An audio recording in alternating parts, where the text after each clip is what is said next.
ఇంతకీ సీఎం జగన్ వ్యూహం 2024 వర్కౌట్ అవుతుందా?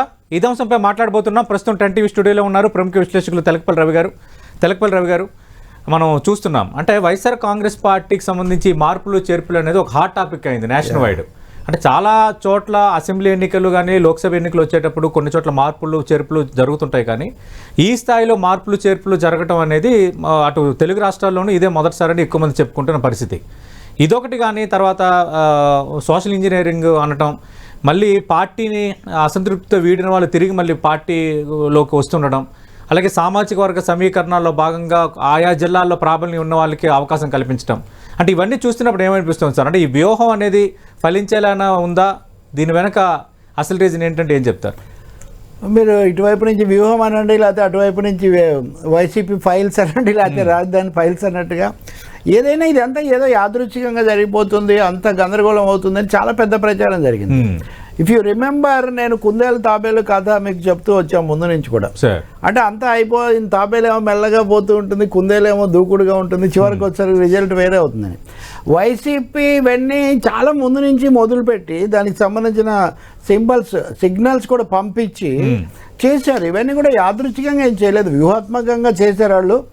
వైసీపీ ప్రభుత్వం మీద రాజకీయ తప్పిదాలు, ఆర్థిక పరిస్థితి, ఉద్యోగులు అంశాలను ఒక ఎత్తు. మీరు ఎన్నికల వ్యూహం గురించి కనుక మాట్లాడితే ఇటు social media engineering, political engineering అన్నీ ఒక పకడ్బందీగా లెక్క ప్రకారమే చేశారు. చేస్తుంటే వాటిని అర్థం చేసుకొని వాటి సీరియస్నెస్ తమ శ్రేణులకు చెప్పే బదులు ప్రధాన ప్రతిపక్షంగా ఉన్న తెలుగుదేశం కానీ వాళ్ళని బలపరిచే వాళ్ళు కానీ దాన్ని అపహాస్యం చేస్తూ అదేదో అవతరాల పని అయిపోయింది ఇంకా అన్న పద్ధతిలో దాన్ని చెప్పుకుంటూ వచ్చారు. తీరా చూసేసరికి ఇప్పుడు రివర్స్లో అనేక అంశాలు జరుగుతున్నాయి. వైసీపీ అంత పెద్ద ఎత్తున మార్పులు చేయాల్సి రావడానికి 2-3 కారణాలు స్పష్టంగా ఉన్నాయి. ఒకటి, అరుణాచలం సినిమాలో కదా ఆయన రజనీకాంత్ డబ్బులు పోవాలని వాడి మీద పెడితే వాడికి బ్రహ్మాండంగా డబ్బులు వస్తాయి, ఏం చేయాలో తోచదు. ఇక్కడ కూడా 150 స్థానాలు వస్తాయని అంటున్నప్పటికీ కూడా వస్తాయని ఎవరు అంత తేలిక నమ్మరు కదా. అభ్యర్థులు పెట్టుకుంటూ వెళ్ళారు అప్పుడు ప్రతిపక్షంలో అవకాశం ప్రకారం. అందరూ గెలిచి కూర్చున్నారు. గెలిచిన వాళ్ళందరినీ కొనసాగించడం అంటే ఇంకా అంతకుముందు మిగిలిపోయిన వాళ్ళు వీళ్లకు ఛాన్స్ ఇవ్వరు. సో ఒకటి వాళ్ళ విధేయతను బట్టి, రెండోది వాళ్ళ సోషల్ ఇంజనీరింగ్ను బట్టి, మూడోది స్థానికంగా ఉన్న పరిస్థితులను బట్టి, నాలుగోది వాళ్ళ అనేక స్థానికంగా వాళ్ళ ఆరోగ్యాలు, ఆర్థిక పరిస్థితి, ఇట్లాంటి వాటి వల్ల అనేక మార్పులు తప్పదని నిర్ణయానికి రావడం అనేది మనకు కనిపిస్తుంది. అందుకనే ఈ మార్పులు తప్ప ఇవేవో మార్పుల కోసం మార్పులు అన్నటువంటి మాటలు ఏ రాజకీయ పార్టీ కూడా మార్పు కోసం మార్పు చేయదు. ఖచ్చితంగా ఒక అంచనాతోనే, ఒక అవసరం ప్రకారమే ఈ మార్పులు చేశారు. కాకపోతే వైసీపీ యొక్క వ్యూహ నైపుణ్యం ఎక్కడుందంటే దీనికి విస్తృత ప్రచారం తెచ్చుకున్నారు. అంటే ఇప్పుడు ఏమంటారు వాళ్ళు, మేము బీసీలు కదా పెట్టాము, మీరు మాట్లాడితే మా మీద బీసీలు పెట్టాం కదా, ఎప్పుడు లేదు కాబట్టి మేము బీసీల తరఫున ఉన్నాము అంటే కాదు, ఇక్కడ పవర్లెస్ పదవులు అది ఇది అంటారు. నిజమే, ఎవరికి మటుకు చంద్రబాబు ముఖ్యమంత్రిగా ఉన్నా, మోదీ ముఖ్యమంత్రిగా ఉన్నా, కేసీఆర్ ఉన్నా, ఇప్పుడు రేవంత్ అయితే మనం నా మాటే శాసనం అని చెప్తున్నారు కదా.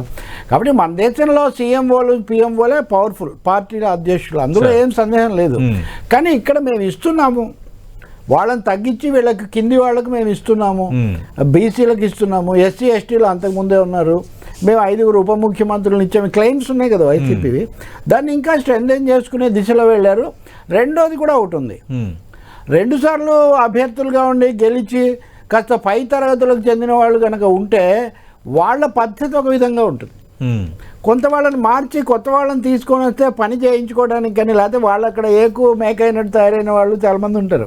సో జగన్ యొక్క వ్యక్తిగత ఆలోచన శైలిని బట్టి చూసినా కానీ ఎవరు అంతగా పాతుకుని పోయే పరిస్థితి ఉండకూడదు. పార్టీ అధినేత సుప్రీంగా ఉండాలి. ఈ ఇన్ని కారణాల వల్ల జరిగిన పరిణామం ఇది. అంటే ఇప్పుడు మార్పులు చేర్పులు చేయకపోవటం వల్ల కేసీఆర్ ఓడిపోయాడు, ఇప్పుడు జగన్మోహన్ రెడ్డి మార్పులు చేర్పులు చేస్తున్నారు. అంటే జగన్మోహన్ రెడ్డి మార్పులు చేర్పులు చేస్తున్నారు కాబట్టి ఖచ్చితంగా జగన్మోహన్ రెడ్డి వ్యూహం ఫలిస్తుందని అనుకోవచ్చా? ఒకటండి, మార్పులు చేర్పులు అవసరమైనవి సరైనవి చేస్తే ఊరికినే మార్పులని పిల్లిని తీసి బలిని తీసి నల్లి అన్నట్టుగా కాదు. కానీ సమస్య ఏంటంటే సరైన మార్పు సరైన చోట చేయాలి, ఆ వచ్చి నిర్ణయం కూడా సరిగ్గా ఉండాలి. ఆ దిశలో వాళ్ళు ఎక్సర్సైజ్ చేశారు.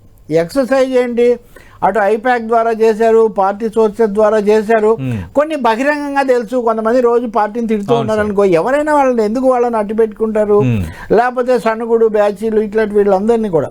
కాబట్టి కేసీఆర్ దాని గురించి మనం గతసారి కూడా మాట్లాడాం. కేసీఆర్ కూడా అనివార్య పరిస్థితుల్లో వాళ్ళని కొనసాగించాడు, ఆయనకి తెలియక కూడా కాదు. ఇంక ఇప్పుడు మారిస్తే మరీ నష్టం.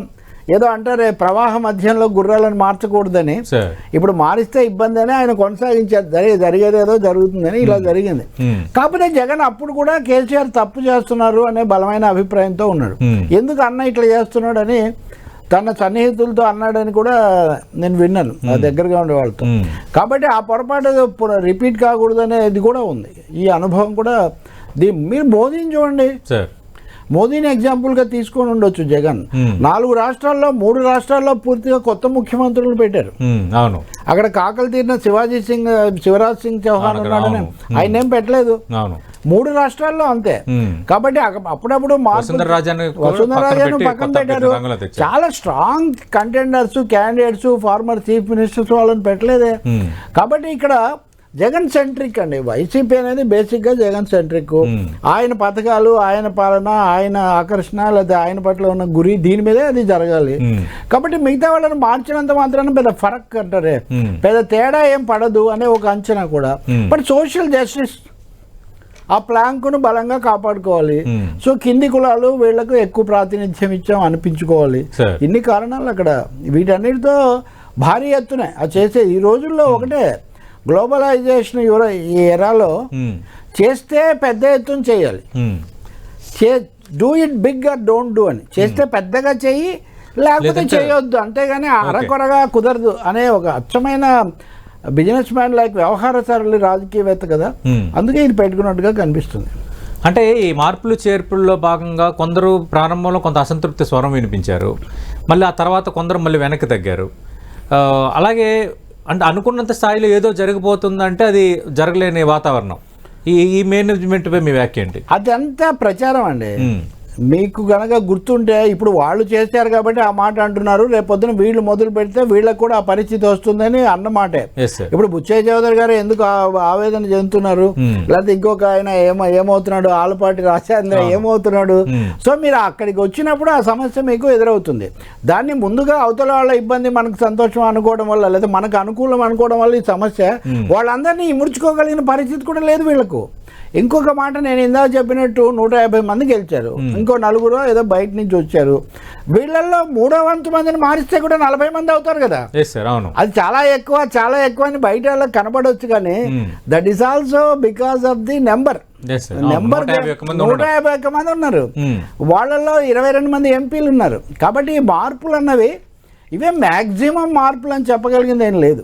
పైగా తొలగించబడిన వాళ్ళు తక్కువ మంది, స్థానాలు మారిన వాళ్ళు, ఎంపీలు స్థాన చలనాలే కానీ స్థాన భ్రంశాలు కాదు. చాలా మందిని తొలగించాల, ఎంపీలుగా అయిన వాళ్ళు, ఎమ్మెల్యేలు అయిన వాళ్ళు, సీటు మారిన వాళ్ళు, ఇటువంటివి రాజ్యసభకు పంపిన వాళ్ళు, రకరకాలు. అందువల్ల ఇవన్నీ కొన్ని అవసరాన్ని బట్టి, ఇంకోటేమో ఈ సరైన సంకేతాలు పంపించాలి. ముఖ్యంగా ఒకటండి, ఈ పేదలు పెద్దల రాత్రి కూడా చర్చిస్తున్నాం ఎక్కడో, ఆయన మెయిన్ మెసేజ్ నేను పేదవాళ్ళ తరఫున ఉన్నాను, నేను కింది కులాల తరఫున ఉన్నాను, నేను ఆధిపత్యాన్ని వ్యతిరేకిస్తాను, ఈ మెసేజ్ ఆయన ఇవ్వదలుచుకున్నాడు. సో ఆ దిశలో పెట్టుబడిదారులకి పేదలకి పెత్తందారులకి మధ్య యుద్ధం అనే కదా స్టేట్మెంట్. సరే, ఇట్స్ ఓకే. కార్ల్ మార్క్స్ ఏదో వర్గ పోరాటము పేదల తరఫున అన్నది ఆ ఫిలాసఫీ వేరు. వీళ్ళందరూ కార్పొరేట్ బాస్లే, ఎవరేం తక్కువ వాళ్ళు కదా ఒక్కొక్కరు, అందులో సందేహం ఏం లేదు. కానీ మా పథకాలు, మేము ఇచ్చే పదవులు ఎక్కువగా వీళ్ళకి చేరుతాయి అన్నది వైసీపీ చెప్పుకుంటున్నటువంటి మాట. సరే, అప్పుడు అంగన్వాడీల సమయం అయింది, ఉద్యోగులు ఏమయ్యాయి, ఇట్లాంటివి వస్తాయి. Issues are there. అలాగే గ్రామాల్లో కూడా పెత్తనాలన్నీ మారిపోయినాయని మనం ఏం చెప్పలేము, అనేక ఘటనలు ఉన్నాయి. కానీ డైరెక్షన్ చెప్తున్నా. ఒక ముక్కలో చెప్పాలంటే, ఒక వామపక్ష నాయకుడు ఒకసారి అన్నాడు, చంద్రబాబుది హైటెక్ విజన్, జగన్మోహన్ రెడ్డిది వెల్ఫేర్ విజన్ పొలిటికల్గా. ఓకే, దీన్నే ఎలక్షన్స్లో కూడా దాదాపు దీన్నే వాళ్ళు తీసుకొచ్చారు. మిగిలినవన్నీ సేమ్ టు సేమ్. ఓకే, అంటే రవి గారు ఇక్కడ మరో కీలకమైనది బీసీ మంత్ర. అంటే జగన్మోహన్ రెడ్డి ఎప్పుడూ లేనంతగా ఈ మార్పులు చేర్పుల్లో భాగంగా ఓసీ సీట్లను కూడా బీసీలకు ఇవ్వటం, కొన్ని జిల్లాల్లో కొన్ని సామాజిక వర్గాల ప్రాబల్యం చాలా అధికంగా ఉన్నప్పటికీ రాజకీయంగా వాళ్ళ ప్రభావం అధిక స్థాయిలో ఉన్నప్పటికీ కొన్ని బీసీ కులాలకి సీట్లు ఇవ్వడం, కీలకమైన సీట్లు. అంటే దీని వెనక రీజన్ ఏంటి? 3 కారణాలు ఉన్నాయి. ఒకటి, ఎస్సీ ఎస్టీ సీట్లలో వాళ్ళకు ఆధిక్యత ఉంది, వాళ్ళందరూ ఆయన వెనక ఉన్నారు, ఎక్కువ ఓటింగ్ అటు ఉంది అనే అభిప్రాయం ఇప్పటికే ఉంది. కాబట్టి తర్వాత విన్ ఓవర్ కావాల్సిందేంటి? BC sections, most backward sections. ఇది ఒక కారణం. రెండో కారణం ఏంటి? తెలుగుదేశం పార్టీకి బీసీ బేస్ చాలా ఎక్కువ అని ఉంటుంది కాబట్టి ఉత్తర కూడా తెలుగుదేశం పార్టీని దెబ్బతీయాలి అన్నట్టయితే కనుక బీసీలను, బీసీ నాయకులను తిప్పుకోవాలి. మూడోది, పవన్ కళ్యాణ్ కూడా ఒక కీలకమైన రైవల్ గా, ప్రత్యర్థిగా జగన్మోహన్ రెడ్డి భావిస్తున్నారు. పవన్ కళ్యాణ్ గోదావరి జిల్లాలో ముఖ్యంగా ప్రభావం చూపించి, ఇప్పుడు భీమవరంలో పోటీ చేస్తారని ప్రకటించారు కదా. కాబట్టి గోదావరి జిల్లాలో పవన్ కళ్యాణ్ చెప్తున్న కాపు పెద్దలు లేకపోతే ఆ సామాజిక వర్గాన్ని ఎదుర్కోవాలి అంటే అక్కడ అప్పటికే ఈ 2 తరగతుల మధ్య సమస్యలు ఉన్నాయి. మీరు అమలాపురం పేరు మార్చినప్పుడు అప్పుడంతా మీరు చూడొచ్చు. ఇప్పుడు అంబేద్కర్ పేరు పెట్టినప్పుడు వచ్చిన సమస్యలు అయితే చాలా చిన్నప్పుడు ఎప్పుడో పండితాపురం ఘటనలు ఇట్లాంటివన్నీ ఉన్నాయి. కానీ ఇప్పుడు బీసీలకు కూడా ఇవ్వడం ద్వారా బీసీలు కూడా నిలదొక్కుంటారు. కేవలం 3 కులాలు మాత్రమే కాకుండా బీసీలు అన్న వాళ్ళు కూడా వస్తారు. అది రాజకీయంగా తమకు మేలు చేస్తుంది. గోదావరి జిల్లాలో సోషల్ ఇంజనీరింగ్ అంటే బీసీలు ఎక్కువగా తన వైపు పెట్టుకోవాలి అనే ఒక ప్రయత్నం కూడా చేశారు. ఇప్పుడు అదే పవన్ కళ్యాణ్ కులాల మధ్య చీలిక ఎక్కువగా పెడుతూ ఉంటారు అని ఆయన ఆరోపణ చేస్తున్నారు.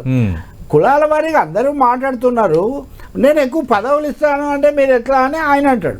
వైసీపీ వాళ్ళు ఏమంటారు, మేము పదవులు ఇస్తే దాన్ని మీరు ఎలా తప్పు పడతారు.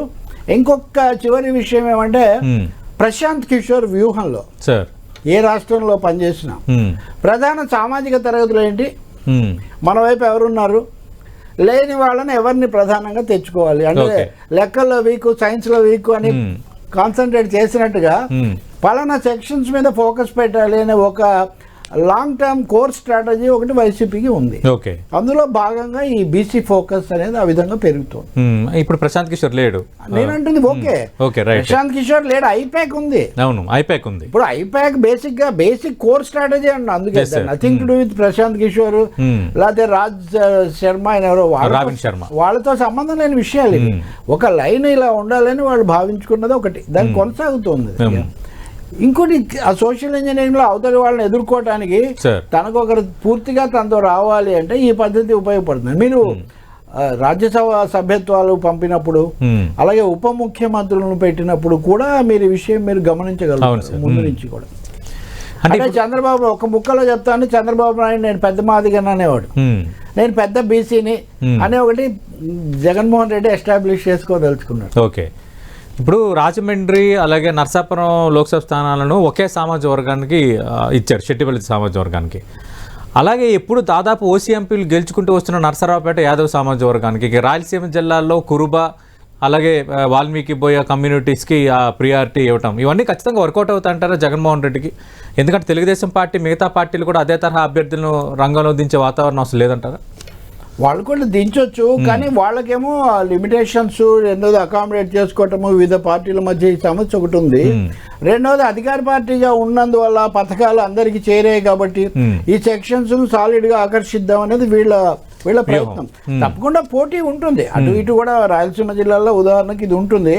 కానీ బ్యాక్వర్డ్ సెక్షన్స్ ను ర్యాలీ చేస్తున్నాను అన్నప్పుడు వైసీపీతో కూడా నిమిత్తం లేకుండా ఆ సెక్షన్స్ కు సంబంధించిన leaders upcoming forward moving sections associate అవుతాయి అన్నది. ఇప్పుడు పవన్ కళ్యాణ్ చేస్తున్నది ఏంటి, మిగతా పక్కన పెడితే ఎన్ని చెప్పినా కానీ ఆయన ఒక సెక్షన్ అడ్రస్ చేస్తున్నాడు, వాళ్ళకి లేఖలు రాస్తున్నాడు, వాళ్ళ దగ్గర కూర్చుంటున్నాడు. వాళ్ళిద్దరూ 2 కులాల వాళ్ళే పెత్తనం చేస్తుంటే మీకు ఈ మాత్రం ఆలోచన లేకపోయింది అనేది తరచూ చెప్తున్నాడు ఆయన. సో దట్ వే వైసీపీ కూడా ఆ కార్డు ప్లే చేస్తూ ఉంది. అందుకోసం వాళ్ళు ఒక పెద్ద ప్రయత్నం చేస్తున్నారు. ఇప్పటివరకు రిప్రజెంటేషన్ లేని వాళ్ళు, కొంచెం వెనకబడిన వాళ్ళను తీసుకొచ్చే ఒక ప్రయత్నం. ఇది సోషల్ ఇంజనీరింగ్ అనండి, పొలిటికల్ ఇంజనీరింగ్ అనండి. అంటే ఈ ఓసీ సీట్లలో బీసీలు పెట్టండి, నిన్న ప్రస్తావించిన నర్సారావుపేట కానీ ఇలాంటి చోట అంటే ఏమైనా రిస్క్ చేస్తుంది వైఎస్ఆర్ కాంగ్రెస్ పార్టీ? కొంత రిస్క్ కూడా ఉంది, కొంత రిస్క్ కూడా ఉంది. అప్పుడు ఉన్న క్యాండిడేట్స్ మీద సంతృప్తి లేకపోవడం వల్ల ఒకటి, నాట్ ఓన్లీ బీసీ, అక్కడెక్కడి నుంచో తెచ్చిపెట్టడం.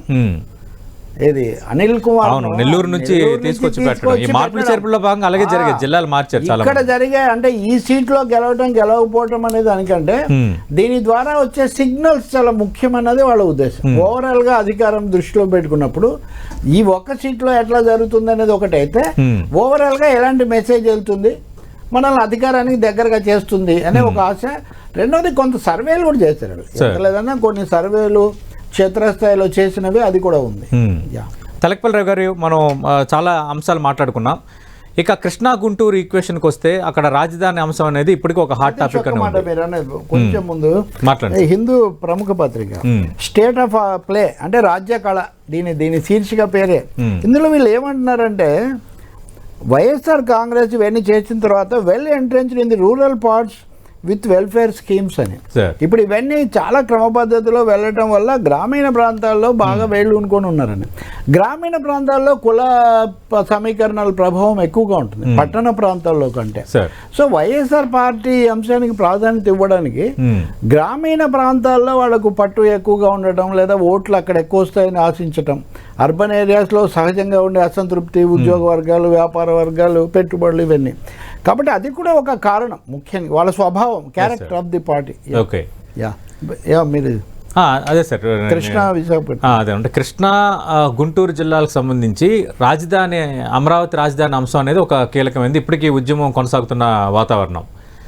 అంటే దాంట్లో భాగంగానే కొందరు నేతలను జగన్మోహన్ రెడ్డి వ్యూహాత్మకంగానే కేసీఆర్ నాని కానీ మరికొంతమందిని ఆకర్షించగలిగారనేది కొందరు చెప్తున్నమాట. నిజంగా దాని వెనక అంత వ్యూహం ఉందా, లేదంటే కొందరు చేర్చుకున్నంత మాత్రాన అక్కడ ఉన్న వైఎస్ఆర్ కాంగ్రెస్ పార్టీ కొన్ని ప్రతికూలతలు సానుకూలంగా మారుతాయా?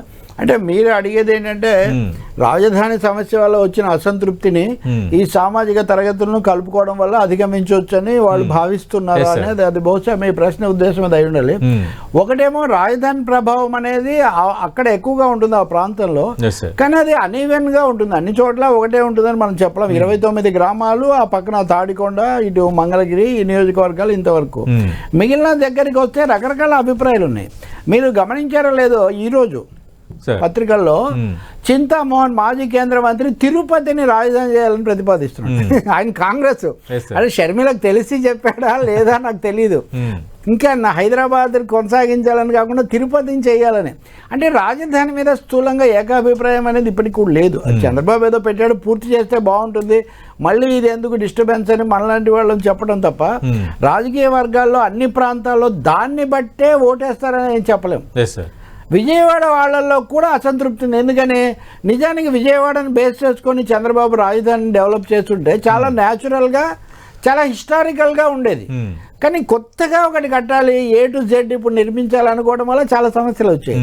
కాబట్టి అక్కడ వాళ్ళలో కూడా కొరత, రియల్ ఎస్టేట్ పడిపోయింది. ఇది వచ్చాక అందరూ అమరావతి దగ్గరికి పోయేసరికి ఇక్కడ ధరలు రాకపోవటం.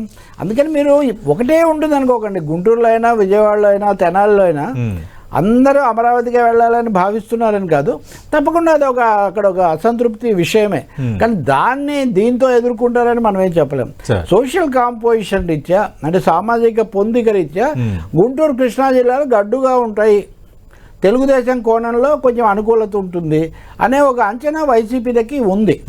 గోదావరి జిల్లాలో జనసేన, కృష్ణా గుంటూరు జిల్లాలో తెలుగుదేశం. దీన్ని ఎదుర్కోవడానికి మరింత పకడ్బందీగా ఉండాలని ఊహించబట్టే మీరు ఇప్పుడు కేసీఆర్ నాని చెప్తున్నారు. అంతకుముందు వల్లభనేని వంశీని మీరు తీసుకోండి, ఒక్కొక్కరిని తీసుకుంటే 3-4 ఈ ప్రాంతాల నుంచే వాళ్ళు ఎక్కువగా తీసుకున్నారు. సో బలపరచుకోవాలి ఈ జిల్లాల్లో అనేది ఉంది వైసీపీకి.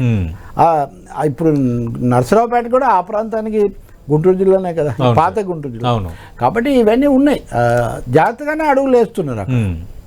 సరే, ఇక వెల్ఫేర్కి సంబంధించి మేము మేనిఫెస్టోలో ఇచ్చిన ప్రతి హామీ నెరవేర్చాం, 99% నెరవేర్చామని వైఎస్ఆర్ కాంగ్రెస్ పార్టీ పదే చెప్తోంది. నిజంగా ఇది వర్కౌట్ అయ్యే అంశమేనా? ఈ వెల్ఫేరు పథకాలు వీటన్నిటినీ డీబీటీ ద్వారా ఎలాంటి అవినీతి లేకుండా, మధ్యలో ఇంకో దళారు లేకుండా ఇచ్చామనేది ముఖ్యమంత్రి నుంచి ఎమ్మెల్యేల వరకు ప్రతి ఒక్కరూ పదే చెప్తున్న మాట. ఇది ఎంతవరకు ఫలితాలు ఇవ్వచ్చు? ఎందుకంటే మళ్ళీ తెలుగుదేశం పార్టీ, జనసేన వాళ్ళు కూడా రేపొద్దున మేనిఫెస్టో ప్రకటిస్తారు. అలాగే వాలంటీర్ల నుంచి చాలా విషయాల్లో చంద్రబాబు నాయుడు కూడా కొంత వెనక్కి తగ్గారు. అంటే జగన్మోహన్ రెడ్డికి biggest asset, biggest plus point నవరత్నాలు, ఈ సంక్షేమ పథకాలు. అందులో రెండో అభిప్రాయం ఏం లేదు. అలాగే పథకాలు నేరుగా బటన్ నొక్కుతున్నాను కాబట్టి ఇక్కడ వాళ్ళు వచ్చి ఎలక్ట్రల్ బటన్ నొక్కుతారనేది జగన్ యొక్క అంచనా. ఆ బటన్ ఈ బటన్ అని. కానీ అదే అలాగే వర్కౌట్ అవుతుందంటే వేరే సమస్యలు కూడా ఉన్నాయి కదా. జీవితం కేవలం నవరత్నాలతో ఆగిపోదు కదా, ఇంకో 10 సమస్యలు ఉన్నాయి. కానీ జరిగింది ఏంటి? నిన్న చంద్రబాబు నాయుడు ఏమన్నాడు? ఈ పథకాల మీద నాతో చర్చకు రమ్మని అడుగుతున్నారు. అంటే వీటిని అసలు పంచిపెట్టడము, ఈ పథకాలే నిజం కాదు ఇలా చెప్పిన వాళ్ళు ఏదో ఒక దశకు వాటిని గుర్తించి తాము కూడా అలాంటి పథకాలు ఇంకా మెరుగ్గా పెడతామని చెప్పి తమవే మెరుగైన చెప్పే పరిస్థితి వచ్చింది. కాబట్టి ఫస్ట్ రౌండ్లో ఈ పథకాలు ఆ ఫ్యాక్టర్ను జగన్ ఎస్టాబ్లిష్ చేయగలిగాడు. కానీ ఇతర అంశాలు ఉన్నాయి చూడండి, ముఖ్యంగా ఉపాధి కల్పనకు సంబంధించి, అలాగే ఇన్ఫ్రాస్ట్రక్చర్, ఇండస్ట్రియల్ ఇన్వెస్ట్మెంట్స్, ఇట్లాంటి విషయాలు అసంతృప్తి ఉంది. అసలేమీ లేదు అని చెప్పడానికి లేదు. కానీ పథకాలు పాజిటివ్ ఫ్యాక్టర్గా ఉంటాయి. దేశంలో ప్రజల స్థితిగతులు దిగజారుతున్న కొద్దీ మూడ్ ఆఫ్ ది నేషన్ అని ఇండియా టుడే ఒక సర్వే చేశారు. అది మోదీకి చాలా అనుకూలంగా వచ్చిందని చెప్తారు. తాజాగా కూడా వచ్చినట్టు నేను ఇంకా చూడలేదు. అందులోనండి 67% మంది ప్రజలు తాము చాలా దుర్భరంగా బతుకుతున్నామని చెప్పారు. ఒక 29% మంది ప్రజలు భవిష్యత్తు మీద మాకు పెద్దగా నమ్మకం కలగట్లేదని చెప్పారు. అంటే నేను అంటుంది ఒక 80-90% ప్రజలు తమ పరిస్థితులు బాగాలేవని ఏదో ఒక సహాయం వస్తే మంచిదని నమ్మే పరిస్థితిలో ఉన్నారు. సరిగ్గా దీన్ని పోల్చి చూసినప్పుడు ఈ పథకాల యొక్క ప్రాధాన్యత గ్రామీణ ప్రాంతాల్లో మరి ముఖ్యంగా అక్కడ ఇవి ఉపయోగమే. కానీ అదేదో తారక మంత్రంలాగా రాత్రింబగళ్ళు దాన్నే జపిస్తూ కూర్చుంటే మనకు కుదరదు. ఇంకొకటి డెమోక్రటిక్ ప్రాసెస్, ప్రజాస్వామ్య ప్రక్రియను కూడా కొంత ఉల్లంఘించకుండా ఉండాల్సిన అవసరం ఉంటుంది. నిన్న పత్రిక మీద దాడి జరిగింది అనుకోండి, ఎవరు అట్లాంటి వాటిని హర్షిస్తారు? ఈ మీడియా స్వేచ్ఛ అనండి, ఉద్యోగులకు సంబంధించిన అంశాలన్నీ, వీటిలో ముఖ్యంగా అర్బన్ ఓటర్స్ను, అర్బన్ ఎంప్లాయర్స్ ఇట్లాంటి వాళ్ళల్లో మటుకు వైసీపీ కొంత ప్రతికూలత ఉంది. పథకాలు అవసరం లేదండి, వీళ్ళకి కూడా పథకాలు కావాలి. మీరు ఎవరినైనా కలిసినప్పుడు వెంటనే నా ఖాతాలో డబ్బులు పడ్డాయి లేకపోతే నేరుగా నాకు వచ్చేస్తున్నాయి అని చెప్పినప్పుడు, అలాగే వాలంటీర్ల విషయంలో ఇస్తున్న సహకారం అన్నప్పుడు ఇవి ప్లస్ పాయింట్లుగానే ఉన్నాయి ఆ పార్టీకి. ఇతర రాజకీయ విమర్శలు లేరు, వాలంటీర్లను దుర్వినియోగం చేశారని. ఇంకోటి ఇది గుర్తించబట్టే పవన్ కళ్యాణ్ కూడా నేను ఎప్పుడు వాలంటీర్లను ద్వేషించలేదు, వాలంటీర్లకు అండగా ఉంటాను అంటే గత సారికి ఈసారికి తేడా మీరు చూడగలుగుతారు. సో ఒక కొత్త మోడల్ తయారు చేసుకున్నాడు జగన్మోహన్ రెడ్డి అంతవరకు తన పరిపాలనకు, తను మళ్ళీ అధికారానికి రావడానికి. సార్ ఇప్పుడు ఇంకో వాదన ఏంటంటే జగన్మోహన్ రెడ్డి సంక్షేమం కొంత చేయగలిగారు కానీ అభివృద్ధి చేయలేదు. ఇది ప్రతిపక్షం ప్రధానంగా పాయింట్అవుట్ చేస్తోంది. ఆంధ్రప్రదేశ్ అభివృద్ధికి దూరం అయిపోయింది, మళ్ళీ చంద్రబాబు నాయుడు వస్తేనే ఆంధ్రప్రదేశ్ అభివృద్ధి చెందుతుందనేది వాళ్ళు చెప్తున్న వాదన. నిజంగా ఇది రేపొద్దున ఎన్నికల్లో పనిచేసే అంశం ఉందా? దీని నుంచి వైఎస్ఆర్ కాంగ్రెస్ పార్టీ బయటపడే వ్యూహం ఏంటి? నేను ఇందాటి నుంచి మీకు చెప్తున్నదే కదా, ఇన్ఫ్రా డెవలప్మెంట్, ఇన్వెస్ట్మెంట్స్ ఇట్లాంటి విషయాల్లో జరగాల్సినంత జరగలేదు అన్న అభిప్రాయం బలంగా ఉంది. ఇది ముఖ్యంగా వ్యాపార వర్గాలు, కొంచెం ఉన్నత తరగతి వీళ్ళల్లో ఉంది. అది అంటే అది ఓటర్ని ఎంతవరకు ఇన్ఫ్లుయెన్స్, అది ఓటర్లు దాన్ని బట్టి ఎంత చేస్తారనేది ఒకటి, అర్బన్ రూరల్ డివైడ్ అనేది ఒకటి. ఇప్పుడు ఆంధ్రప్రదేశ్లో ఒక బెదిరింపుల పద్ధతి నడుస్తుంది. బెదిరింపు అంటే నెగిటివ్ క్యాంపెయిన్. చంద్రబాబు వస్తే సంక్షేమ పథకాలు ఆగిపోతాయని జగన్మోహన్ రెడ్డి చెప్తారు. జగన్మోహన్ రెడ్డి రెండోసారి వస్తే రాష్ట్రం సర్వనాశనం అయిపోతుంది, ఇంకేమీ మిగలదని పవన్ కళ్యాణ్, చంద్రబాబు చెప్తారు. నిజానికి ప్రభుత్వాలు, ముఖ్యమంత్రులు మారినా కాస్త అటు ఇటుగా పనులు జరుగుతుంటే కొందరు కొన్ని ఎక్కువ చేస్తారు, ఈయన సంక్షేమం ఎక్కువ చేశాడు. ఈ రెండు కూడా ఎక్స్ట్రీమ్సే. అంటే ఇంకా ఇంక ఇది ఎంతవరకు పోయిందంటే రాష్ట్రం ఒక 50 ఏళ్ళ వెనక్కు పోయింది. రాష్ట్ర విభజన తర్వాత హిరోషిమా బాంబు పడిన తర్వాత ఎలా ఉందో అలా ఉంది అన్నాడు చంద్రబాబు నాయుడు. ఇవన్నీ కొంచెం అతిశయోక్తులు, కానీ మీరు చెప్పిన లోపం ఉంది. అంటే తగినంతగా జరగలేదు పట్టణాల్లో. కానీ ఇంకో నిర్మాణం, ఒక విధంగా చెప్పాలంటే కన్స్ట్రక్షన్ సైడ్, ఇప్పుడు ఉదాహరణకు 35 లక్షలు ఇల్లు ఇచ్చామని చెప్తుంటారు వీళ్ళు. కట్టినవన్నీ అంతకుముందు కట్టినవి కూడా ఎందుకు ఇవ్వలేదు? ఈ ప్రశ్నలకు పెద్ద జవాబు లేదు, అటువైపు దృష్టి పెట్టలేదు వీళ్ళు. అలాగే రాజధాని అన్నారు మీరు, ఒక రాజధానిని మీరు ఆయన వదిలేశాడు, మీరు పూర్తి చేసి ఉండొచ్చు కదా. ప్లాన్ ఏ ఆయన తప్పు, గ్రాఫిక్స్ మీరు రియలిస్టిక్ ఎందుకు పూర్తి చేయలేదు? మీరు 3 రాజధానులు అన్నారు, ఒకటైనా పూర్తి చేశారా? ఈ ప్రశ్నలు రేపు ఎన్నికల్లో జగన్కి ఎదురవుతాయి కదా, వాడికి జవాబు చెప్పాల్సిందే. అందుకే ఆయన వాడి జోలికే పోకుండా పేదలు పెద్దలకు యుద్ధము, నేను ఇటువైపు ఉన్నానని పూర్తిగా ఈ వ్యూహాన్ని ఆయన తీసుకుంటున్నాడు. ఆ సమస్యల నుంచి ఆయన వాటిని పక్కకు పెట్టేసి ఈ పథకాలు, తన సహాయము, ఈ సామాజిక న్యాయము ఇటువైపు తిప్పుతున్నాడు ఆయన ఎక్కువ. అంటే మరి ఏది ఎక్కువగా ఇంపాక్ట్ చూపించే అవకాశం ఉంటుంది సార్? అంటే మీరు అన్నట్టుగా రాజధానులు కానీ, అభివృద్ధి, వీటన్నిటిని ప్రతిపక్షాలు పదే పదే ప్రస్తావిస్తూనే ఉన్నాయి. వీటి మీద నా అసంతృప్తి ఖచ్చితంగా ఎంతో కొంత ఆయా ప్రాంతాల్లో ప్రభావం చూపిస్తుంది. అల్టిమేట్గా అంతిమంగా ప్రజలు తమ జీవన స్థితిగతులు, తమ దైనందిన జీవితానికి ఉపయోగపడే అంశాలు, వాటికి ఎక్కువ వాళ్ళు ప్రాధాన్యత ఇచ్చే అవకాశం చాలా ఎక్కువగా ఉంటుంది. ఎందుకంటే జీవితానుభవాన్ని బట్టి వాళ్ళు ఓట్లు వేస్తారు కదా. కొన్ని ఇప్పుడు ఉదాహరణకు ఉపాధ్యాయుల సమావేశాలకు నేను 2-3 వెళ్ళాను. చాలా అసంతృప్తిగా ఉన్నారు. కొంతమంది ఉద్యోగులు పిఆర్సీ ఇవ్వలేదు, ఇట్లాంటివి. వాళ్ళలో తప్పకుండా అది ఓటింగ్లో కూడా అది ప్రభావం చూపిస్తుంది. కాంట్రాక్టర్లు, వ్యాపారులు మా బిల్లులు రాలేదు అది ఇది అనేవాళ్ళు, వాటిలో పనిచేస్తూ జీతాలు రాని వాళ్ళు, ఇలాంటి వాళ్ళు ఉంటారు కదా, వాళ్ళు కూడా కొంచెం నెగిటివ్గా ఉండే అవకాశం ఉంది. సో అసంతృప్తి ఉంది, ఖచ్చితంగా అసంతృప్తి ఉంది. కానీ ఆ స్థాయిలో చంద్రబాబు మీద విశ్వాసం ఉందని మనం చెప్పలేం. పైగా వీళ్ళు వెళ్ళి బీజేపీతో కలిసారు. మనం ఇప్పటివరకు 2 పార్టీల గురించే మాట్లాడుతున్నాం. ఇప్పుడు వాళ్ళు కూడా వెళ్ళి బీజేపీతో కలిసిన తర్వాత దీని రాజధాని పూర్తి కాలేదంటే బీజేపీ పాత్ర లేదా, టీడీపీ పాత్ర లేదా అనే ప్రశ్న వస్తుంది. కాబట్టి బీజేపీతో కలవడం వల్ల ఒక నెగిటివ్ ఫ్యాక్టర్ను వాళ్ళు కొని తెచ్చుకుంటున్నారు. టీడీపీ, జనసేన ఒక నెగిటివ్ ఫ్యాక్టర్. టీడీపీ జనసేన కూటమిలోకి బీజేపీ రావడం అనేది జగన్మోహన్ రెడ్డికి ప్లస్ చేసే అంశం అంటారా? అలాగే అవుతుంది కదా. ఇప్పుడు ప్రత్యేక హోదా వస్తే మనకు ఉద్యోగాలు వస్తాయి ఇవన్నీ అన్నాడు ఆయన ప్రతిపక్షంలో ఉన్న. వచ్చిన తర్వాత మీరు ఎందుకు పట్టుబట్టలేదు, పోరాడలేదని మనందరం విమర్శించాము. కానీ ఇవ్వండి అయితే బీజేపీయే కదా ఇవ్వాల్సింది, కేంద్రం ఇప్పుడు ఇవ్వాల్సింది కేంద్రమే కదా. ఇవ్వని వాళ్ళతో వాళ్ళు కలిసారు, చూసారా మేము ఇది చేసామనే ఒకటి. రెండవది, ఎంత లేదన్నా బీజేపీ అనగానే మత రాజకీయాలు, హిందుత్వ రాజకీయాలు ఇవన్నీ కూడా వస్తాయి. అవి ఏపీలో ఇప్పుడు జగన్తో ఉన్న సోషల్ సెక్షన్, సామాజిక తరగతులు చూసినప్పుడు వాటికి ప్రతికూలత చూపిస్తాయి. అది తప్పకుండా జగన్ అది ప్లస్ అవుతుంది. ఇక్కడ నారాయణ లాంటి వాళ్ళు బహిరంగంగా 1-2 సార్లు చెప్పారు, జగన్ ఎత్తిన పాలు పోసినట్టే, తెలుగుదేశం బీజేపీ కలిస్తే జగన్ ఎత్తిన పాలు పోసినట్టే అన్నది మిత్రుడు నారాయణ స్టేట్మెంట్. ఇది చాలా మంది అంచనా. అది మైనారిటీ ఓట్లనండి, దళిత వర్గాలనండి, వీళ్ళల్లో ఒక ఆందోళన ఉంది తప్పకుండా. అది నెగిటివ్ అవుతుంది. ఏపీలో పర్టికులర్గా రాష్ట్రానికి రావాల్సినవి ఏం చేయలేదు. చంద్రబాబు ఇది వరకు తిట్టున్నాడు. కాకపోతే ఒక్కటే, వైసీపీ కూడా వాళ్ళకి లోబడే ఉంది అనే మాట తప్ప, బట్ లోబడి ఉన్న పొత్తు లేదు కదా. మీరు నేరుగా పొత్తు పెట్టుకున్నారు కదా. మీరేం చెప్తారు సభల్లో? ప్రత్యేక హోదా గురించి మాట్లాడగలరా?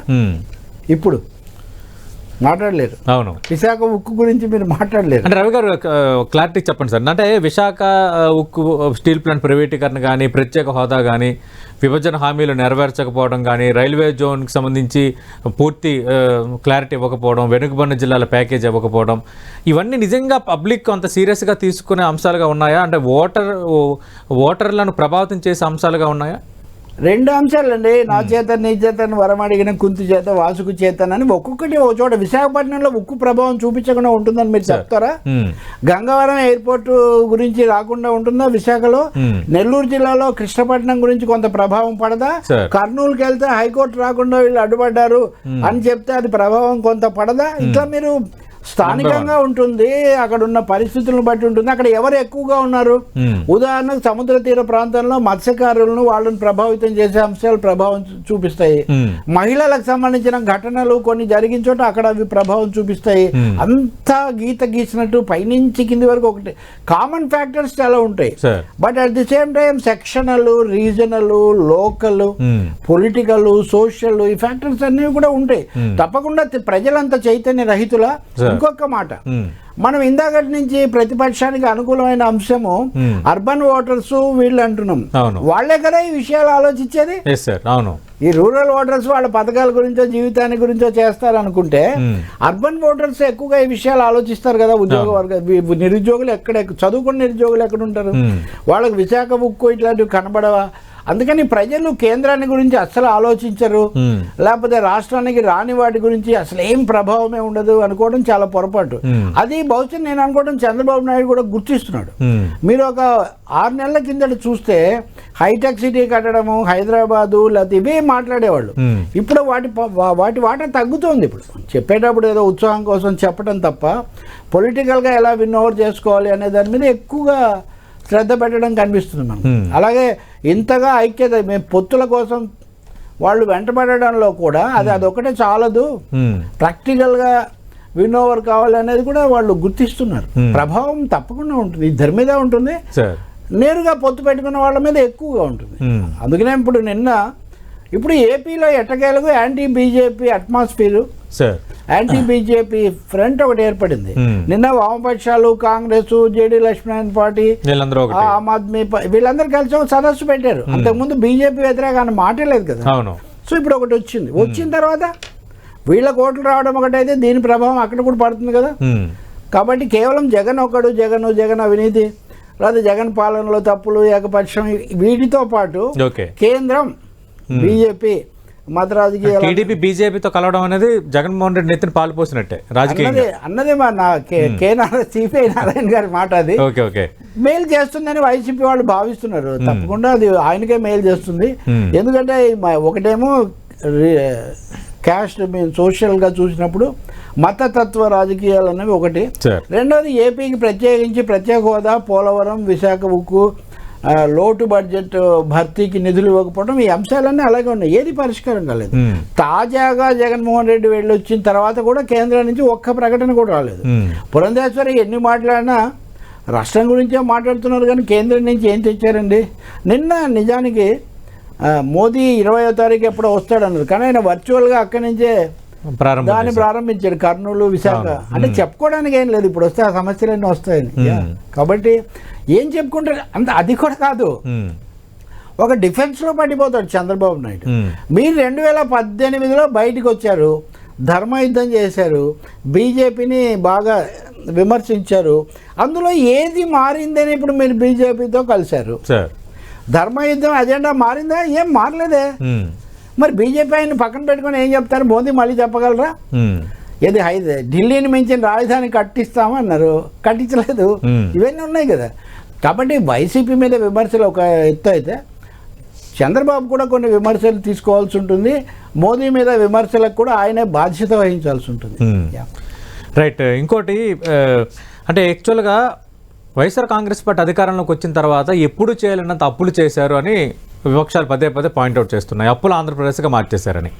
మేము అప్పు చేసిన మాట వాస్తవమే, కానీ విపక్షాలు తప్పుడు లెక్కలు చెప్తున్నాయి. అప్పు చేసిన ప్రతి రూపాయి కూడా మళ్ళీ మీ పేదవాడికి సంక్షేమ రూపంలో ఇచ్చామనేది వైఎస్ఆర్ కాంగ్రెస్ పార్టీ చెప్తున్న వాదన. ఇది ఎంతవరకు ఇంపాక్ట్ చూపించే అవకాశం ఉంది? ఈ విషయంలో ముఖ్యమంత్రి కానీ మంత్రులు మిగతా వాళ్ళు ఇస్తున్న జవాబు ప్రజలని సంతృప్తి పరిచే స్థాయిలో ఉందంటారా? ఏపీ అప్పులు ఎక్కువగా ఉన్నమాట నిజమే. ఇవన్నీ మేము చేసినవి కాదు, తెలుగుదేశం వెళ్ళినప్పుడు ఇంత ఉన్నాయి, తర్వాత మేము వచ్చాక ఇదిగో 2 కోట్లు ఎంతో చేస్తున్నాయి, ఆ లెక్క వాళ్ళు చెప్తున్నారు. అంతేగాని అన్ని మేమే చేయలేదు అనే మాట కేంద్రం నుంచి కూడా రావాల్సినవి రాకపోవడం ఇది ఒకటి. ఇది అన్ని రాష్ట్రాలు ఎదుర్కొంటున్న సమస్య కూడా ఉంది. ఇప్పుడు ఉదాహరణకు కేరళ సుప్రీంకోర్టులో కేసు వేసింది, అసలు కేంద్రం నుంచి రాకపోవడం వల్ల మేము చేయలేకపోతున్నామని కేసు నడుస్తుంది నిధుల కోసం. ఇలాంటి ఉదాహరణలు చాలా ఎక్కువగా ఉన్నాయి. అందువల్ల ఆంధ్రప్రదేశ్ అప్పు అన్నది రాష్ట్రంలో తప్పులు వీటితో పాటు కేంద్రం నుంచి సహాయం రాకపోవడం అన్నది ముఖ్యంగా ఉంది. ఉదాహరణకు మీరు ఇందాక అన్నారు కదా 10 లక్షల కోట్ల అప్పు అన్నారు, ఆ తర్వాత 6 లక్షల కోట్లు అన్నారు, ఆ తర్వాత ఇంకొక దశలో వీళ్ళు 6 లక్షల కోట్లు మేం చేయలేదు, మా హయాంలో 1,50,000 కోట్లు ఎంతో జరిగింది అన్నది వైసీపీ ప్రభుత్వం చెప్తున్నటువంటి ఒక మాట. అలా అయితే కేంద్రం 1,50,000 కోట్లు అప్పు చేసింది, మోదీ ప్రభుత్వం 1,50,000 కోట్లు, ఇంకా మన ఊహ కూడా అందరంత పెద్ద ఫిగర్. మరి మోదీ గారు విశ్వగురు, దేశానికి ఆదర్శం, అది ఇది అంటున్నప్పుడు మేము అప్పు తెచ్చాము 1,50,000 కోట్లు, మీకు 2.5 లక్షల కోట్లు మేము సంక్షేమ పథకాలు ఇచ్చాము వీళ్ళ వాదన. ప్రజలు రెండు కూడా చూస్తారు కదా. అప్పులు చేయకపోవడం అంటే మంచిది, రాష్ట్ర ఆర్థిక పరిస్థితి సమతుల్యంగా ఉండదు, అందులో ఏం సందేహం లేదు. కానీ దాన్ని బట్టి ఓటేసే పరిస్థితే ఉండదు. ఉంటే కనుక అది ముందు కేంద్రానికి, అలాగే రాష్ట్రం దివాలా తీసింది, శ్రీలంక అయిపోయింది అవన్నీ అన్నారు. కానీ ఇప్పుడు అవన్నీ ఆ పరిస్థితులు లేవు కదా. మేము అంతకంటే ఎక్కువ ఇస్తామన్నారు. ఇప్పుడు ఆయన అప్పు చేసి పప్పు కూడా అన్నట్టుగా మీకు పథకాలు ఇచ్చారు, మా రాష్ట్రం దివాలా ఎత్తింది అని మీరు అన్నారు. కానీ మేము అంతకంటే ఎక్కువ పథకాలు ఇస్తా ఉన్నారు. మీరు ఏమైనా మెరుగైన మార్గం చూపిస్తే మేము సంపద. దానికి జగన్మోహన్ రెడ్డి కూడా మనం చూసాం కదా, మొన్న అసెంబ్లీ సెషన్స్ లో కానీ మొన్న సిద్ధం సభలో కూడా ఆయన మాట్లాడుతున్నారు. నేను ఇస్తున్న పథకాలు కాకుండా మళ్ళీ తెలుగుదేశం పార్టీ ఇస్తున్న హామీలకు కలిపి చెయ్యాలంటే ఇంత ఖర్చు భరించే పరిస్థితిలో లేదు, నేను ఈ పథకాలకు నిధులు సమకూర్చడంలోనే నేను కింద మీద పడుతున్నానని ఒక కామెంట్ చేశారు. అందుకనే మోర్ ఆఫ్ ది సేమ్ అంటారే, అదే మేము ఇంకా ఎక్కువ చేస్తామన్నది దానికి ఎలా పరిష్కారం అవుతుంది? ఇప్పుడు చంద్రబాబు ఇవ్వని పథకాలకు జగన్ లెక్క చెప్తున్నారు, జగన్ ఇచ్చిన పథకాలు ఇవన్నీ తలకు మించిపోయాయని వీళ్ళు చెప్తున్నారు. వాస్తవంగా జరగాల్సిందేంటి? పథకాలతో పాటు ఉత్పత్తి పెరగాలి, పని కల్పించాలి, ప్రజల జీవన ప్రమాణాలు మెరుగుపరచాలి. అలాంటి ఒక హోలిస్టిక్ అంటే ఒక సమగ్ర దృష్టితో ముందుకు పోవాల్సి ఉంటుంది. అలా వెళ్ళకపోవడానికి కేంద్ర ఆర్థిక విధానాలు పెద్ద గుదిబండగా ఉన్నాయి. ఒకటి రాష్ట్ర ప్రభుత్వం తప్పులు కూడా ఉండొచ్చు, నిధులు కేటాయింపులు వీటిలో, కానీ బేసిక్గా మౌలికంగా రాష్ట్రాలకు కేంద్రం నుంచి సరైన బదలాయింపు జరగడం లేదు, డివాల్యుయేషన్ జరగడం లేదు. దాని మీద అన్ని రాష్ట్రాలు ఆందోళన చేస్తున్నాయి. ఆంధ్రప్రదేశ్ కూడా అందులో భాగమే. పైగా విభజిత రాష్ట్రంగా, డివైడెడ్ స్టేట్గా ఆంధ్రప్రదేశ్కు ఈ సమస్య ఇంకా ఎక్కువగా ఉంది. దాన్ని కూడా చూడాలి. జగన్ మీద, ప్రభుత్వం మీద విమర్శ చేయొచ్చు, కేసీఆర్ మీద చేయొచ్చు, కానీ దాంతోపాటు కేంద్రం నుంచి కేంద్ర రాష్ట్ర సంబంధాల్లో రావాల్సిన మార్పులు, మన ఆంధ్రప్రదేశ్కు లోటు భర్తీ కోసం ఇవ్వాల్సిన డబ్బులు ఇవ్వలేదన్న వాస్తవాలు, ఇవన్నీ కూడా లెక్కలోకి తీసుకోవాలి. దురదృష్టవశాత్తు వాళ్ళు ఉన్నా వీళ్ళున్నా అంతవరకే మాట్లాడుతున్నారు, అదే వాళ్ళ వైఫల్యం అన్నట్టు మాట్లాడుతున్నారు. అదేమి దాన్ని బట్టి, ఈ లెక్కలను బట్టి ఓట్ల లెక్కలు ఏం పెద్దగా మారుతాయని నేనేమనుకోవట్లేదు. ఉపాధి, ధరలు, నిరుద్యోగం ఇట్లాంటివి, పోలీస్ దాడులు. అంటే ముఖ్యమంత్రి నుంచి అందరూ మాట్లాడుతుంది ఏంటంటే, నేను ఒక్కడిగా వస్తున్నాను, నన్ను ఓడించడానికి వీళ్ళు గుంపులు కట్టి వస్తున్నారని పదే పదే మాట్లాడుతున్నారు.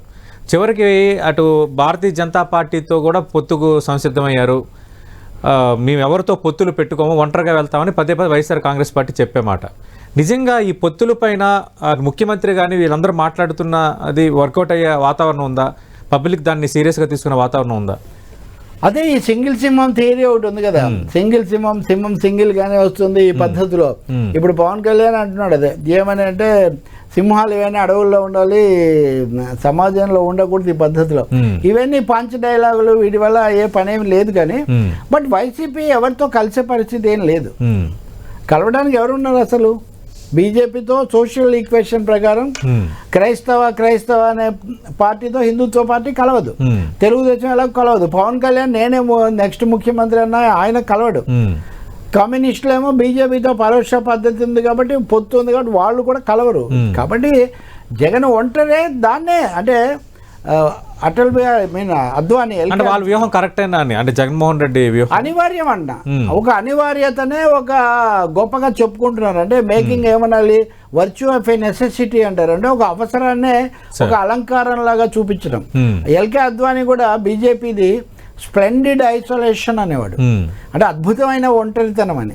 వైఎస్ఆర్ పార్టీ ఇప్పుడు ఆ విధంగా ఒక అద్భుతమైన ఒంటరితనం అని వాళ్ళు చెప్తున్నప్పటికీ వాళ్ళతో ఎవరు కలిసే పరిస్థితి కూడా లేదు. కలవాలనే ఆలోచన కూడా వాళ్ళకు లేకపోవచ్చు. తెర వెనక నుంచి బీజేపీతో కలవటం మటుకు ఉంది వాళ్ళకి ఇప్పటికి కూడా. అదే దాన్ని వాళ్ళేం వదిలిపెట్టట్లేదు కదా. ఇంకోటి ఏమో మాట్లాడితే మా పొత్తు ప్రజలతో అని వాళ్ళు అంటున్నారు. So that continuous. వ్యూహం కరెక్టేనా అనేది నా ప్రశ్న. మా పొత్తు ప్రజలతో అంటే అనివార్యం అంటున్నా నేను, మీరు కరెక్టేనా అంటున్నారు. వాళ్ళకి ఏదో ఆప్షన్స్ కూడా ఏం లేవు, ఆప్షన్స్ కూడా లేవు. ఎవరు బలపరుస్తున్నారు చెప్పండి? ఒక రాజకీయ పార్టీగా వైఎస్ఆర్ పార్టీని మేము బలపరుస్తున్నాం అని చెప్పేవాళ్ళు రాజకీయ పార్టీలు కానీ, సంఘాలు కానీ, సంస్థలు కానీ ఆంధ్రప్రదేశ్లో ఎవరైనా ఉన్నారా? ఎవరు లేరు కదా. సో అది అనివార్యమైన ఒంటరితనమే. దానికి వాళ్ళు మేము గొప్పగా ఉన్నాము, దాంట్లో తప్పు కాదని చెప్తున్నారు. నిజంగా అయితే ఏ పార్టీ అయినా వీళ్ళని ఎక్కువ మందిని కలుపుకొని పోవాలి. అది తమ పథకాలతో కలుపుకుపోతాము, తమ అభ్యర్థులతో కలుపుకుపోతాము అనే వ్యూహాన్ని వాళ్ళు చేపడుతున్నారు. అది రైటా తప్ప అంటే దట్ ఈస్ ఇన్ఎవిటబుల్, అదొక అనివార్యమైన వ్యూహం మాత్రం. అంటే ఓవరాల్ మీకు ఏమనిపిస్తుంది సార్? అంటే ఇప్పుడు మనం అన్ని వ్యూహాలు, అన్ని ఇష్యూస్, అలాగే వైఎస్ఆర్ కాంగ్రెస్ పార్టీ విపక్షాల నుంచి ఎదుర్కొంటున్న అంశాలు, దానికి వైఎస్ఆర్ కాంగ్రెస్ పార్టీ ఇస్తున్న జవాబులు అన్నీ మనం మాట్లాడాం. ఇప్పుడు ఆల్రెడీ వ్యూహం అని ఒక సినిమాకి సంబంధించి ఒక చర్చ జరిగింది, పోటీగా సినిమా కూడా వచ్చింది. మరి అది అంటే గత ఎన్నికల్లో మనం చూస్తే ఒకటి వైఎస్ఆర్ లెగసీ, ఒక్క ఛాన్స్ ఇవ్వండి అనటం, పాదయాత్ర, అలాగే 2 పేజీల మేనిఫెస్టో, అందులో స్పెసిఫిక్గా నవరత్నాల ప్రస్తావన, ఇవన్నీ కూడా వైఎస్ జగన్మోహన్ రెడ్డికి అధికారంలో తీసుకొచ్చాయి. మరి ఇప్పుడు ఈ వ్యూహాలు ఫలించే వాతావరణం ఉందా? వ్యూహం 2024 దిశగా జగన్ వేస్తున్న అడుగులు కరెక్ట్గానే ఉన్నాయి అనుకుంటున్నారో సీనియర్ అనలిస్ట్గా? దాంతో వైఎస్ రాజశేఖర రెడ్డి చెప్పింది ఏంటంటే ఎప్పుడైనా ఉన్న ప్రభుత్వం మీద వ్యతిరేకత ఎంత ఉంది అన్నదాన్ని బట్టి ఫలితం నిర్ణయం అవుతుంది.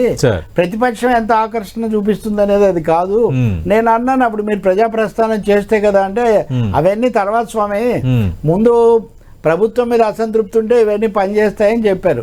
కాబట్టి ఇప్పుడు పథకాలు వీటన్నిటి ద్వారా ఆ స్థాయిలో లేదు, కొంత మాకు అనుకూలంగా ఉందని వాళ్ళు భావిస్తున్నారు. యాంటీ ఇన్కంబెన్సీ పట్టణ ప్రాంతాల్లో ఉన్నట్టుగా గ్రామీణ ప్రాంతాల్లో అంత వ్యతిరేకత లేదు అనేది వాళ్ళ అంచనా.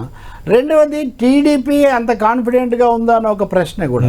వాళ్ళు పదే పదే చేస్తున్న కసరత్తులు పొత్తుల కోసం ఢిల్లీ చుట్టూ ఇప్పుడు ఈ రోజు రేపులో ఢిల్లీ చుట్టూ ఎంత తిరుగుతున్నారు, దీన్ని బట్టి మీ ప్రశాంత్ తెచ్చారు కాబట్టి పవన్ కళ్యాణ్ కూడా ఢిల్లీ వెళ్తున్నారు. అంటే వీళ్ళు వెళ్తున్నారు రాకోయి అనుకోని అతిథి అన్నట్టుగా, వీళ్ళు తెలిసి వెళ్తున్నారా పిలిస్తే వెళ్తున్నారు అనేది ప్రశ్నే. చంద్రబాబు నాయుడు అమిత్ షాని కలిశారు ఉదాహరణకు, ఇంతవరకు ఫోటో చూసారా వాళ్ళిద్దరు కలిసింది? ఒక ఫోటో ఎక్కడ కూర్చున్నారు? రాలేదు. చర్చల సారాంశం కూడా అఫీషియల్ గా రాలేదు, ఇద్దరు చెప్పలేదు. రాలేదు. ఎంతో మందిని కలుస్తుంటాం అంటే అన్ని మీతో ఎక్కడ మాట్లాడుతాం. చంద్రబాబు వచ్చి కలిసారని బీజేపీ అంటారు, లేదు భారతీయ జనతా పార్టీ నేతలు పిలిచారని టీడీపీ అంటారు. వీళ్ళని వదిలేద్దాం. Amit Shah economic times conclave లో చెప్పింది నేను అంటున్నా, we meet so many people, we need not share everything with, చాలా మందిని కలుస్తుంటాము అనే కింద తీసేసారు తప్ప చంద్రబాబును కలవడానికి ఒక సిగ్నిఫికెన్స్ ఇవ్వడానికి బీజేపీ సిద్ధపడలేదు. ఇప్పుడు అసలు మీరు 22వ తారీఖు వీళ్ళిద్దరు ఢిల్లీ వెళ్తారు, మాట్లాడతారని ప్రచారం జరిగింది. ఇప్పుడు ఈయనొక్కడే, అది కూడా 21వ తారీఖే పోతున్నాడు. ఎందుకు పోతున్నాడు? ఇప్పుడు చంద్రబాబు ప్రోగ్రామ్ ఏది మన ముందు లేదు కాబట్టి ఏదో మల్లగుళ్ళలు పడుతున్నారు, తోటలు పడుతున్నారు, ఒప్పించడానికి ఒక ప్రయత్నం చేస్తున్నారు. అదే నేను చెప్పబోతుంది. ఇంత వెంటబడి కుదుర్చుకున్న ఈ పొత్తు వాళ్లకు మేలు చేస్తుందన్న గ్యారంటీ ఉందా? అది ఒక మైనస్ పాయింట్ కూడా కావచ్చు. తెలుగుదేశంలోనే చాలా మంది, గోరెంట్ల బుచ్చయ్య చౌదరి చెప్తున్నాడు పొద్దున, మాకు చాలా నష్టం అని చెప్తున్నాడు.